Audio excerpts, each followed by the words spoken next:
Hi friends, Sumit Kitchen or an eti notun video le ma ahilo. Aji ma khabole bahut besi tasty or healthy rajma curry banabo loisu. Rajma banabole pun prothome muk lagibo rajma. Ei rajma khini moi ratiye panit tiyai thuisilu. Ratipuwa rajma khini moi bhalke dhui rakhisu.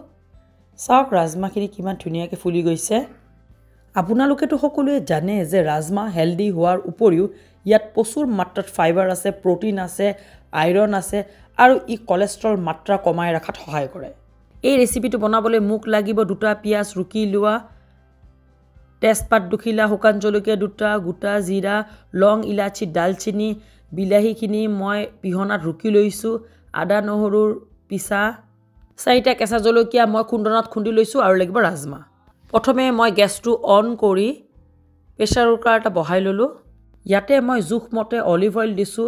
Olive অইলৰ হলনি আপোনালোকে ইয়াতে মিঠাতেল ব্যৱহাৰ কৰিব পাৰে। তেলখিনি গৰম হৈছে ইয়াতে মই দুখিলা তেজপাত দি দিলো। ইয়াতে দুটা শুকান জলকীয়াও মই দি দিছো। এইখিনি অকণমান লৰাই দিলো। ইয়াতে আধা চামুচ মান মই গোটা জিৰা দি দিছো।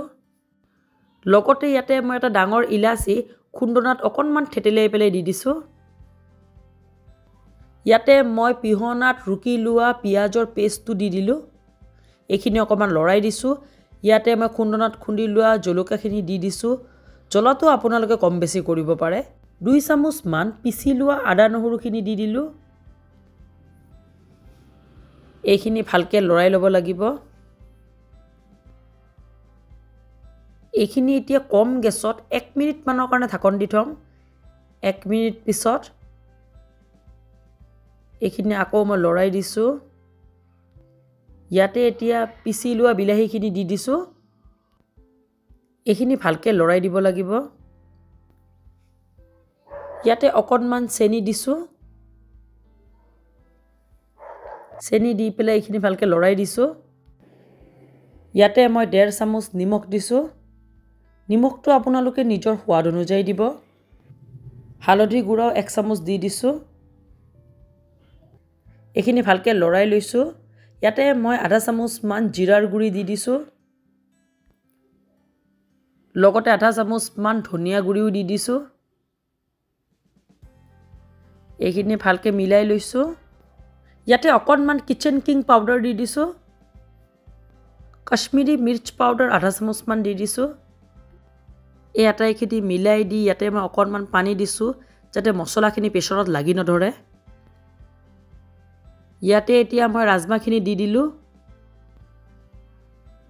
ৰাজমাখিনি মই ভালকে মিলাই লৈছো। ইয়াতে মই 2 কাপ পানী দি দিলো। প্ৰেছাৰৰ ঢাকনাখন মই বন্ধ কৰি দিলো আৰু 4টা চিটি দিয়াৰ পিছত গেছটো অফ কৰি দিম। আনপিনে টাৱা পেন এখন বহাই 1 চামুচ মান মিঠি পাত দি দিছো। এইখিনি অকণমান গৰম কৰি লম। এইখিনি গৰম হৈ গ'ল। এতিয়া মই প্ৰেছাৰৰ চিটি যোৱাৰ পিছত ঢাকনাখন খুলি এইখিনি অকমান লৰাই দিছো। ইয়াতে মই খুন্দি লোৱা গৰম মছলা অলপমান দি দিছো। লগতে গৰম কৰি লোৱা মিঠি পাতখিনি অকণমান গুড়া কৰি দি দিছো। ইয়াতে 1 চামুচ মান ঘিউ দিছো। এইখিনি ভালকে লৰাই লৈছো। এই ৰাজমাখিনি ভালকে গলি গৈছে। ৰাজমা কাৰীখিনি হৈ গ'ল। এতিয়া মই গেছটো অফ কৰি দিম। এই ৰাজমাখিনি মই বাটি এটাত এনেকে উলিয়াই ললো। ৰাজমাখিনিৰ ওপৰত অকণমান ধনিয়া পাত দি সজাই দিছো। এই ৰাজমা কাৰীটো গৰম গৰম ভাতৰ লগত বা ৰুটিৰ লগত পৰিৱেশন কৰিলে খাবলৈ বহুত বেছি ভাল লাগে। আজিৰ এই ৰাজমা কাৰীৰ ৰেচিপিটো আপোনালোকে এবাৰ হলো বনাই চাবচোন। খাবলৈ বহুত বেছি ভাল পাব। আজিৰ এই ৰেচিপিটো চাই আপোনালোকৰ কেনেকুৱা লাগিল প্লিজ কমেন্ট কৰি জনাব। ভাল লাগিলে লাইক কৰিব, শ্বেয়াৰ কৰিব, সাবস্ক্ৰাইব কৰিব আৰু কাষত থকা বেল আইকনটো দবাবলৈ নাপাহৰিব যাতে মোৰ আহিবলগীয়া নটিফিকেশনবোৰ আপোনালোকে পাই থাকে। আকৌ লগ পাম আন এটা নতুন ৰেচিপিৰ সৈতে। তেতিয়ালৈকে বাই বাই।